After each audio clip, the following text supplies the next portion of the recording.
Bonjour, c'est Gabriel Oleko. J'espère que tu vas bien aujourd'hui. Je t'invite à lire avec moi Marc chapitre 2, verset 22. Personne ne met du vin nouveau dans des vieilles outres, sinon les outres éclatent, le vin coule et les outres sont perdues. Mais il faut mettre le vin nouveau dans des outres neuves. L'un des obstacles majeurs que le Seigneur a rencontrés dans son ministère terrestre est le manque de flexibilité de la part de ses auditeurs. En effet, les humains que nous sommes, nous avons beaucoup de difficultés à embrasser la nouveauté. Nous sommes à l'aise avec ce que nous connaissons ou maîtrisons. C'est normal. Ce que nous connaissons nous rassure. Cela nous évite des surprises désagréables.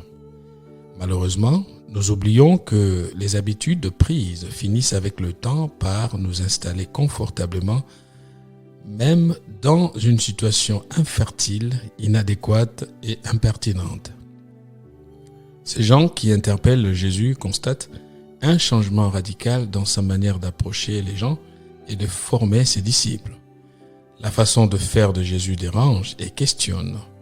Comme un bon pédagogue, Jésus assume sa démarche et, par amour, il explique à ses auditeurs des vérités essentielles sur le caractère incontournable de la liberté apportée par la présence du royaume de Dieu et de l'importance pour chacun de demeurer flexible devant les voies du Seigneur.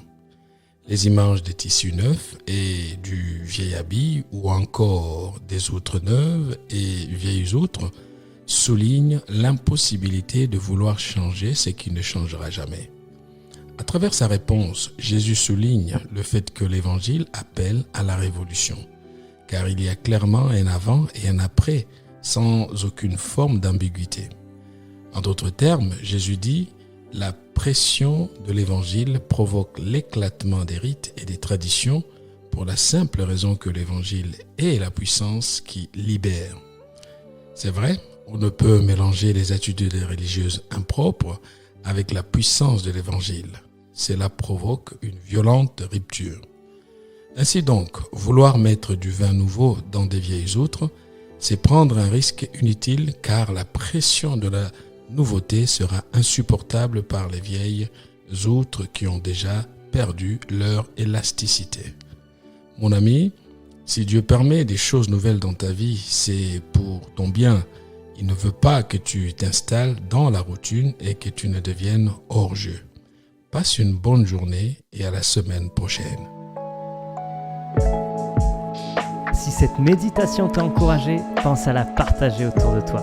Pour nous retrouver chaque jour, abonne-toi et active la cloche.